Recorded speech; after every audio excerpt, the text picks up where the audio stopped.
하고 잎이 나고 열매가 맺혔다. 이상한 일입니다. 그런데 또 이상한 게 있습니다. 전도를 안 했는데 사람들이 교회에 온다. 그건 이상한 교회입니다. 그런 이상한 교회에 다니면 전도 안 해도 괜찮구나 라고 하는 오류를 범하게 됩니다. 그런 교회는 로마 교회 같이 됩니다. 결국은 멸망한다라고 하는 것입니다. 전도하여 받을 복을 누리지 못하고 전도를 통해서 그리스도의 고난에 동참한다라고 하는 명령대로 살지도 못하고 전도 안 해도 사람들이 오는 아주 이상한 교회에서 전도 한 번도 하지 못하고 하나님의 뜻대로 살지도 못하고 부르심의 본질도 알지 못하고 하나님 나라 확장을 위해 하나님의 마음이 어떤 것인지도 알지 못하고 복음 전도를 위해서 눈물 한 번 흘려보지 않고 영원 귀한 것을 한 번도 생각해 보지 않고 살아가는 삶이 그리스도인에게 어떤 즐거움이 있고 어떤 유익이 있을까요? 성경은 변명하지 못하도록 분명하게 복음에 대해서 말씀하고 있습니다. 16절에 이렇게 얘기합니다. 내가 복음을 전할지라도 자랑할 것이 없음은 내가 부득불할 일임이라.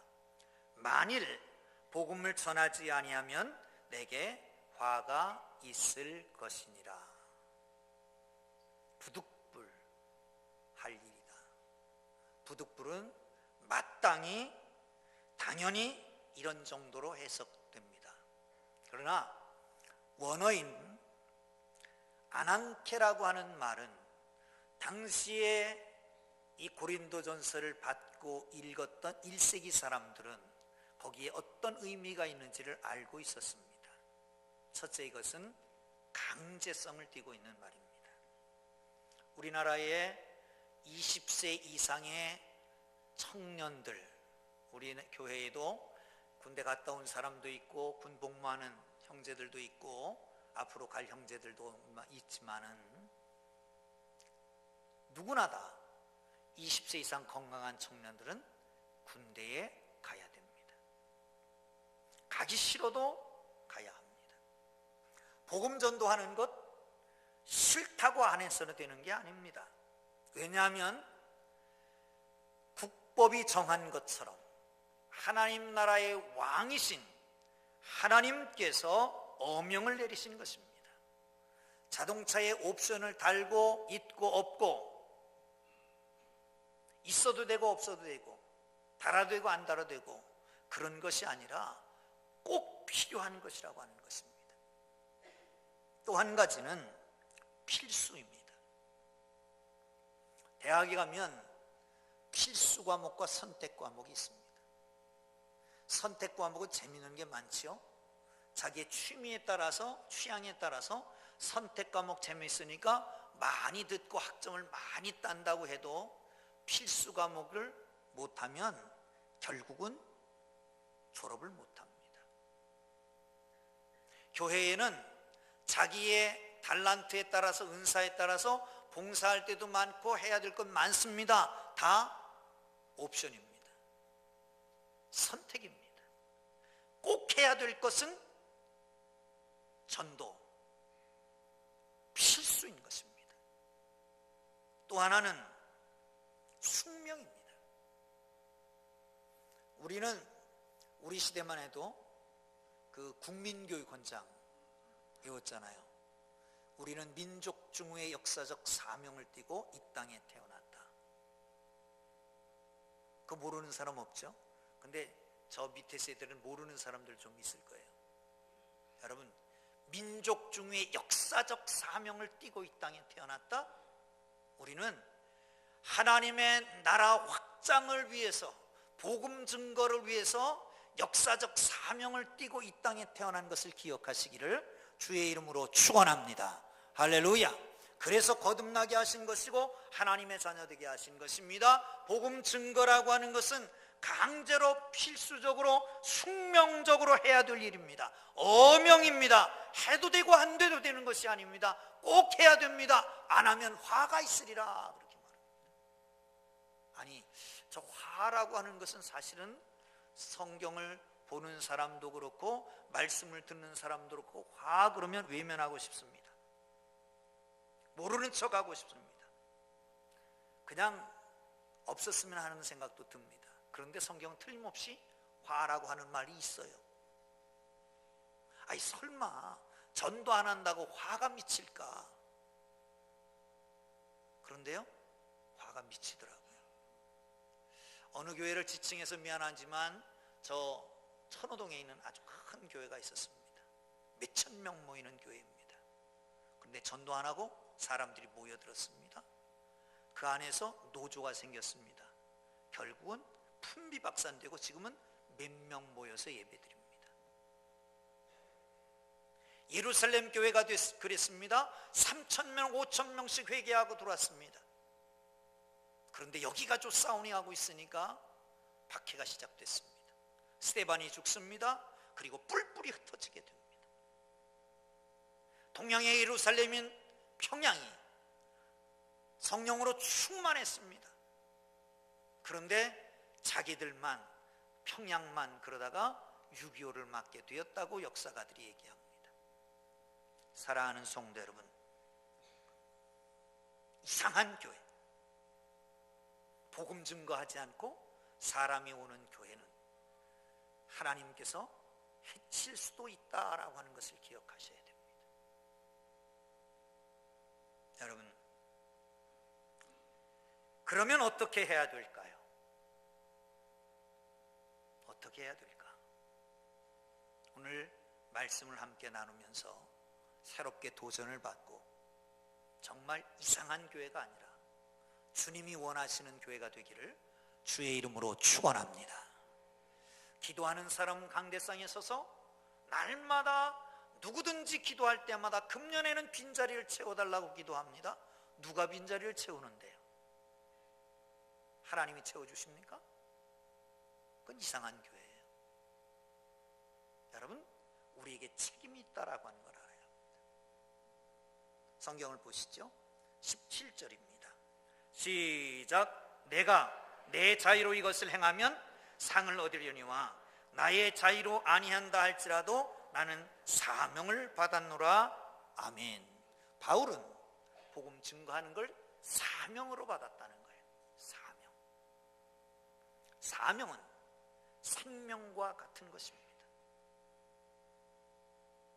사명을 위해서는 생명을 귀한 걸로 여기지 않아야 사명을 이룰 수 있는 것입니다. 이게 사명입니다. 그런데 그 사명을 자랑하고 있습니다. 그 사명을 위해서 산다고 말합니다. 그렇지만 이 사명을 행할 때 억지로 하는 것이 아니라 기쁨으로 즐거움으로 한다라고 말합니다. 왜 그렇습니까?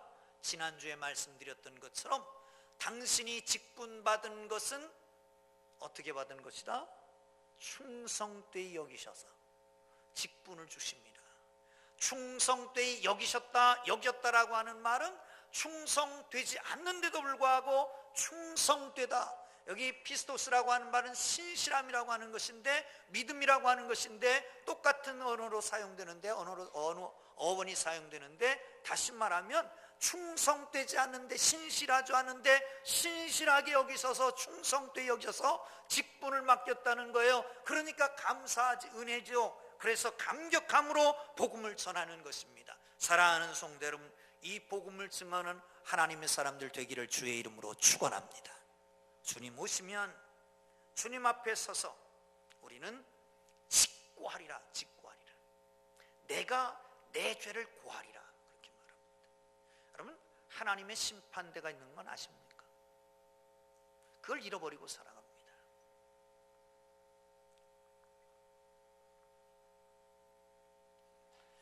사도행전 26장에 보면 바울이 벨리스 총독 앞에서 복음을 전합니다.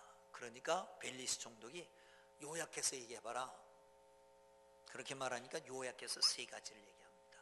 첫째는 의, 두 번째는 절제, 세 번째는 심판. 의는 하나님과의 관계를 말합니다. 예수 그리스도의 거룩하신 은혜로 십자가의 구원으로 믿고 의롭게 된 사람이 하나님 앞에서 하나님의 뜻을 이루고 살아가는 삶입니다. 하나님과의 관계. 절제는 자기 관리입니다. 이 절제라고 하는 말은 그냥 뭘 안 하는 것 정도가 아니라 잘라버리는 겁니다. 무자르듯이 잘라버리는 거예요. 여러분, 하나님과의 관계를 위해서 잘라버려야 될 걸 무자르듯이 자르는 거예요. 무엇 때문이라고 하지 않고 무조건 잘라버리는 거예요. 이게 절제입니다. 절제. 질질 끌려가지 말고 무엇 때문이라고 질질 끌려가지 않고 싹 잘라버리고 나면 길이 열리는데 자르지 못하니까 길이 열리질 않아서 늘 끌려다니는 거란 말이죠. 사랑하는 성도 여러분, 잘라놓고 보자는 거예요. 심판대 앞에 섭니다. 하나님 앞에 섰을 때 하나님과의 관계에서 잘못된 것, 의의를 의의를 따르지 아니했던 것, 하나님과 관계가 잘못됐던 것, 내 관리를 잘못했던 것 다 직고하게 된단 말이죠. 그때 그 앞에 설 때에 여러분 어떻게 설 겁니까? 생각하고 바르게 관리할 수 있기를 주님의 이름으로 축원합니다. 할렐루야. 우리는 사명으로 알고 마땅히 해야 될 그 일을 해야 됩니다. 남자는 배, 여자는 항구. 누가 부른 노래예요? 백만송이 백만송이 백만송이 꽃은 피고. 누가 부른 노래예요? 사랑밖에 난 몰라. 그때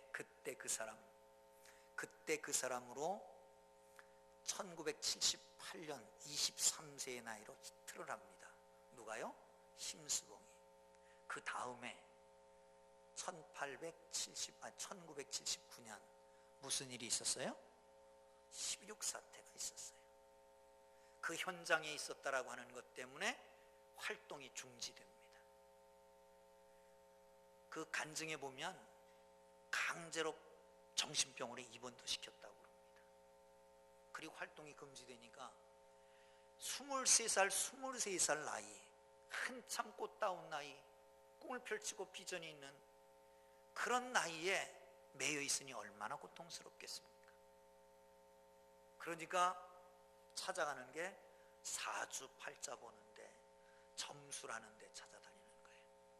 어디를 찾아가도 누구를 봐도 운이 나쁘다, 길이 없다, 꽉 막혀 있다, 그런 점괘만 나오더라는 거예요. 그래서 하도 답답해서 친구하고 상담을 했대요. 친구가 그러더라는 거예요. 너 같은 아이는 팔자를 바꿔줄 때가 있다고. 그래서 간 데가 어디냐? 교회래. 1985년 교회에 등록하고 신앙생활을 했는데, 등록하고 신앙생활하면서 3일 동안을 그냥 계속 울었답니다. 잃었던 부모님을 찾은 것 같고, 그동안에 세상에 겪은 외로움, 서름, 고통 모두가 얽힌 눈물이 하염없이 쏟아졌다는 거예요. 그런데 하나님 앞에서 다 내려놓고 나니까 그렇게 편할 수가 없었답니다. 그래서 수봉복음이라고 하는 사이트를 열기도 하고, 어떤 때는 그냥 11조를 금방 시작했는데 가수니까 11조를 많이 할 때도 있잖아요. 좀 알아줬으면 좋겠는데 교회에서 이름을 안 밝혀가지고 서운하더래요. 근데 그 순간 또 아이고 내가 바리새인 같구나 하고 회개도 하고 그랬다고 전해집니다. 이 사람은 어느 콘서트든지 앙코르라가 나오면 틀림없이 하는 곡이 있습니다. 그건 뭐냐면 나 같은 죄인 살리심이라고 영이라고 하는 찬양입니다. 그런데요, 거기 다 뭐 예수 믿는 사람이겠습니까? 야지하는 사람도 있죠. 야지해도 앙코르 나오기만 하면 나 같은 죄인 살리신 주 은혜 놀라워를 찬양하는 거예요. 왜? 내가 부득불 해야 될 일이기 때문에 그렇게 간증하고 있습니다. 사랑하는 성도 여러분, 인기가 떨어질 수도 있습니다. 다음엔 안 부를 수도 있습니다. 앙코르 안 할 수도 있습니다. 그렇지만 언제든지 앙코르만 나오면 나 같은 죄인 살리신 하는, 왜? 부득불해야 될 사명으로 알기 때문이었습니다.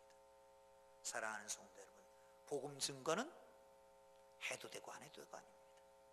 인기가 떨어져도, 나를 추종하는 사람들이 없어져도, 나를 믿어주지 않아도, 나에게 등을 돌린다고 할지라도 사명인 줄 알고 증거할 수 있기를 주의 이름으로 축원합니다. 할렐루야, 할렐루야. 자, 19절을 한번 봅니다. 시작. 내가 모든 사람에게서 자유로우나 스스로 모든 사람이 종이 된 것은 더 많은 사람을 얻고자 함이라. 아멘. 바울은 여러분 아는 대로 로마 시민권을 가진 로마 시민이었습니다. 당시엔 로마가 다스리고 있으면 어디 가든지 자유로웠습니다. 그리고 이 시민권만 가지고 있으면 누구에게든지 자랑할 수 있고 무슨 일을 하든지 프리패스할 수 있습니다. 그런데 바울은 말합니다. 내가 종이 됐다. 유대인에게는 유대인같이, 그리고 율법 없는 자에게는 율법 없는 자같이, 약한 자는 약한 자같이 된 것은 그 사람들을 하나라도 얻기 위해서다. 여러분, 종, 이 빚진 사람의 마음입니다. 빚은 다 갚기 전까지는 자유롭지 않습니다. 바울은 빚진 자라고 종종 얘기합니다. 나는 빚진 자다. 로마에 특별히 빚은 아주 굉장한 구속력이 있었습니다.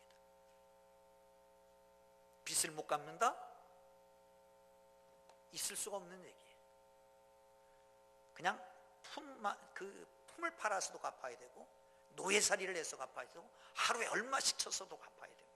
자기가 못 갚으면 아들 떼에서도 갚아야 됩니다. 그거 못 갚으면 노예로 팔려가게 되는 것이에요. 이 강제 조항이 있는 것입니다. 사랑하는 성도 여러분, 그렇습니다. 꼭 복음은 전해야 한다. 이게 빚진 자라고 하는 말입니다. 세 가지 측면에서 빚을 졌다고 생각해요. 첫째는 구원 자체가 빚이었습니다. 허물과 죄로 죽었던 나를 살리셨다. 그러기에 나는 죄인이고 죄인인데 살림받았다라고 하는 것이 빚이라고 하는 거예요. 왜? 나는 가치가 없어요. 구원받을 가치가, 의로울 가치가 없어요. 그런데 어느 날 예수님을 알게 됐더니 예수님이 내 죄를 위해서 피값으로 나를 사셨어요. 나를 의롭게 하셨어요. 그러므로 말미암아 나는 그 은혜야 말미암아 빚진 자라고 말하는 겁니다. 또 하나는 핍박자입니다. 스데반을 죽일 때 주동자였고, 다메섹으로 가면서도 예수 믿는 사람을 잡고 박해하고 핍박하고 내주고 죽이려고 가다가 예수님을 만났단 말이죠. 당연히 내가 사람 죽였으니 죽어야 마땅하고, 예수님을 박해했으니 예수 핍박했으니 나도 핍박을 받아야 되는데, 그런데 나를 자유롭게 해줬단 말이죠. 그러기에 또 하나의 자기는 빚진 자라고 하는 겁니다. 뿐만 아니라 은사도 그렇습니다. 고린도전서 12장에 보면 은사가 나타납니다. 3층천에 올라갔다고 왔다는 거예요. 그뿐만 아니라 기도하니까 옥문이 열리기도 하고 착고가 풀리기도 하고, 그리고 기도하니까 죽은 자가 살아나기도 하고 병자가 고쳐지기도 하고, 이 얼마나 큰 은사는 말이죠. 그렇습니다. 때로는 핍박도 받고 매도 맞고 사자굴에 들어가기도 했지만 그가 받은 은혜가 너무 많습니다. 은사가 너무 많습니다. 하나님께서 그에게 너무 많은 은혜를 주셨습니다. 그래서 그것 때문에 하나님 앞에 말합니다. 나는 빚진 자라고. 하나님, 내가 무엇이 관대? 나를 통해서 이적을 나타내십니까? 내가 뭔데 이렇게 하찮은 일을 하는데도 복음을 전파됩니까?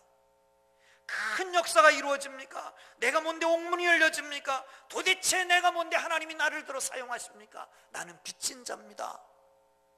바울은 언제나 빚진 자로 종으로 생각했다라고 하는 것입니다. 사랑하는 성도 여러분, 우리 모두가 구원받은 사람은 다 구원의 빚진 자인 줄 믿으시기를 축원합니다. 빚을 갚기까지는 자유하지 않습니다. 조은파라고 하는 작곡가가 있잖아요. 이분이 젊은 시절에 조금 개인적인 문제가 있어가지고 가족과 떨어져서 하숙을 했답니다. 80년대 하숙을 하는데 하숙집 주인이 참 상냥하더래요. 그런데 알고 봤더니 예수 믿는 사람이더라는 거예요. 심지어는 아침에 출근하려고 하면 구두를 반짝반짝하게 닦아놓는 거예요. 너무 미안하잖아요. 그래서 하루는 저녁에 들어와서 조금 일찍 들어왔기 때문에 얘기했답니다. 이렇게 하지 않으셔도 된다고. 구두는 제가 닦을 거니까 그냥 닦지 말아달라고. 근데 이 하숙집 주인 아주머니가 나가면서 그런 얘기를 하더래요. 조 선생님, 구두는 더러워지면 닦으면 반짝반짝해지는데 옷도 더러워지면 빨고 몸도 더러워지면 깨끗하게 씻으면 되는데 영혼이 더러워지면 어떻게 하지? 영혼이 더러워지면 말이야. 그러고 나가는 거예요. 근데 영혼이 더러워지면 어떡하지? 라고 하는 말이 가슴에 팍 박히더니 밤새도록 그 말이 머리에 사라지질 않는 거예요. 영혼이 더러워지면 어떡하나? 내 영혼 더러워진 내 영혼은 어떡하나? 잠이 오질 않더라는 거예요. 밤새도록 끙끙거리고 새벽녘에 일어나서 화장실을 가려고 나가는데 정말 끙끙거리는 사람이 또 하나 있더래요. 그걸 가만히 들어보니까 안방에서 기도를 하고 있는데 기도 소리를 자세히 들어보니까 조 선생 얘기를 기도하면서 하더래요. 조은파 선생을 구원해달라고. 아니 내가 뭔데? 구두를 닦아주더니 내가 뭔데 밤새도록 새벽마다 기도하는구나. 그리고 그날부터 교회를 갔다는 거예요. 그리고 예수 믿고 난 다음에 평신도 선교사로 그 빚을 갚으려고 지금도 복음을 전거한다고 합니다. 사랑하는 성도 여러분, 우린 복음의 빚진 자인 걸 믿으시기를 축원합니다. 누구도 거저 예수 믿은 사람이 어디 있습니까? 누군가가 전해줘서 예수 믿었지. 여러분을 전해준 사람은 누굽니까? 사랑하는 성도 여러분, 그렇다면 빚진 자로 복음을 증거한 하나님의 사람들 되기를 주의 이름으로 축원합니다. 마지막으로 한 가지만 더 합니다. 18절을 보겠습니다. 시작. 그런즉 내 상이 무엇이냐? 내가 복음을 전할 때에 값없이 전하고 복음으로 말미암아 내게 있는 권리를 다 쓰지 아니하는 이것이니라. 아멘. 이 말씀 속에는 조금 이해해야 될 부분이 있습니다. 바울은 자비량 선교사라고 하는 말을 종종 합니다. 자기가 벌어서 선교를 한 사람이에요. 우리가 오늘 본문 보면 16절 한번 띄워보실래요? 13절 고린도전서 9장 13절 시작. 성전에서 일을 하는 이들은 성전에서 나는 것을 먹으며 성전에서 섬기는 이들은 제단과 함께 나는 것을 너희가 알지 못하느냐. 이 말은 무슨 말씀이죠? 구약에서 성전에서 일하는 제사장이나 레위인들은 성전에 있는 음식을 먹고 살았다는 거예요. 그렇다면 복음을 위해서 일하는 사람은 복음을 위해서 일하는 사람은 복음을 통해서 먹고 사는 게 당연하다는 거죠. 그런데 고린도에서만은 자비량 선교사라는 거예요. 자비량. 이 레위인들 아니 유대인들은 누구나 다 하나의 일을 하는 것을 배웁니다. 어려서부터. 근데 이 바울은 장막 짓는 것을 배웠어요. 어려서. 그래서 장막 짓는 법을 아는 거예요. 그걸 하지만 본업은 장막 짓는 게 아니라 복음 증거하는 일이고, 그리고 부업이 장막 짓는 것인데 장막 짓는 거 하다가 돈이 모자라잖아요. 그러니까 저기 마게도니아에 있는 성도들한테 몇 번씩 이 선교비를 받아서 일을 쓰기도 합니다. 그러니까 자비량 정교사는 어디서만 했어요? 고린도에서만 하는 거예요. 왜? 고린도는 철저하게 타락한 곳이기 때문에. 제단마다 이상한 우상들이 제단이 있었고, 거기는 우상 섬기는 제단에 있는 모든 제사장들이 그냥 막 훑어가다가 먹고 마시고 하는 거예요. 이상한 선교사들이 가끔 돌아옵니다. 그리고 와서 대가를 받습니다. 그러니까 거기서는 자비량 선교사를 하고, 그리고 복음을 헛되지 않게 하려고 하는 것입니다. 사랑하는 성도 여러분, 스스로 말합니다. 이 복음 증거하는 게 기쁨이고, 이 복음 증거가 보상이고, 이 지금 복음 증거하는 게 상급이라고 하는 것이에요. 그렇습니다. 여러분, 복음 증거하는 게 두려움입니까? 복음 증거하는 게 부끄러움입니까? 복음 증거하는 게 어렵습니까? 복음 증거하는 게 여러분 자존심을 상하게 하는 것입니까? 왜 그렇습니까? 복음의 귀한 것을 모르니까 그런 거죠. 복음이 얼만큼 귀한 겁니까? 나를 구원하신 복음이잖아요. 절망 가운데 있는 사람을 소망 가운데로 인도하는 게 복음이잖아요. 저 해적의 나라 네덜란드나 저 해적의 나라 영국이 신사의 나라로 만들어 놓은 것이 바로 복음이 아닙니까? 복음이라고 하는 것은 깡패가 변해서 온순한 양같이 되는 게 복음 아닙니까? 복음의 시작부터가 그렇습니다. 온 우주 만물을 창조하신 창조주가 한계 속에 있는 인간의 몸을 입고 내려오신 게 복음의 시작이잖아요. 그리고 이 땅에서 피조물과 같이 살고, 그리고 십자가를 지고 죽고 피를 흘리고, 그리고 당신이 만들어 오는 피조물을 구원하기 위해서 당신의 생명을 준 것이 복음 아닙니까? 이 복음을 받아들이는 사람마다 구원을 얻습니다. 죄를 용서함 받습니다. 절망 가운데, 좌절 가운데 소망을 얻습니다. 쓸모없는 자가 쓸모있는 사람이 됩니다. 운명을 바꿔 놓습니다. 나라의 운명, 국가의 운명을 바꿔 놓습니다. 사랑하는 성도 여러분, 이 놀라운 복음이, 여러분 이 복음이 부끄럽습니까? 이 복음, 영광된 복음이 여러분에게는 얼마나 기쁨입니까? 얼마나 보상이고 기쁨입니까? 그것을 증거하는 게 보람이라고 생각합니까? 그 증거하는 것이 바로 여러분의 상급이라고 느껴집니까? 사랑하는 성도 여러분, 복음이 귀한 것이고, 복음이 정말 보람 있고, 복음이 정말 영광된 것이라고 느낀다면 복음을 증거하지 않고는 못 배길 것입니다. 사랑하는 성도 여러분, 성경에는 그렇게 말합니다. 어떤 사람이 밭을 갈다가 보화를 발견했습니다. 그리고 덮어놓고 집에서 다 팔아가지고 그 밭을 샀습니다. 이게 하나님 나라다. 복음이 그런 겁니다. 복음을 발견한 사람, 진정 복음을 발견한 사람, 내 모든 것을 다 내놓고, 모든 것을 다 팔고, 모든 것을 다 청산하고, 그것 하나 소유하려고, 그것 하나 소유하려고.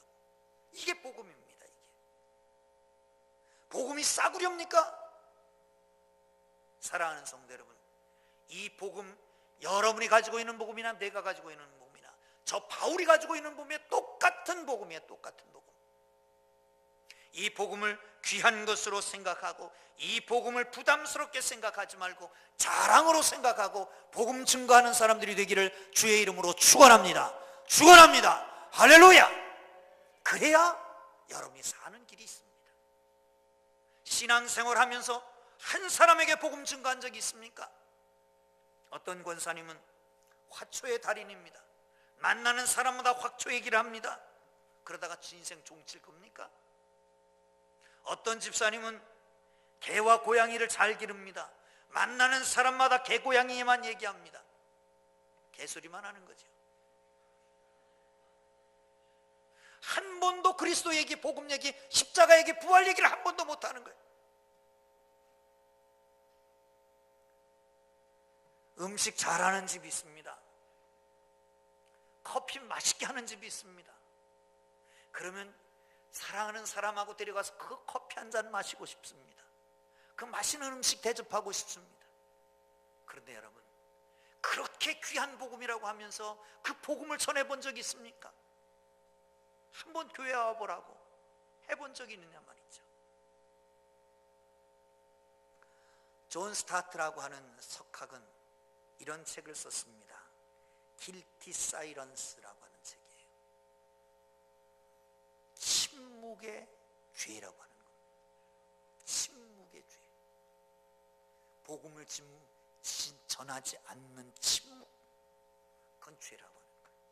사랑하는 사람에게 음식은 소개하면서, 좋은 카페는 소개하면서, 사랑하는 사람에게 무슨 소리는 하면서, 화초 얘기는 하면서, 강아지 얘기는 하면서 복음 한마디도 못한다?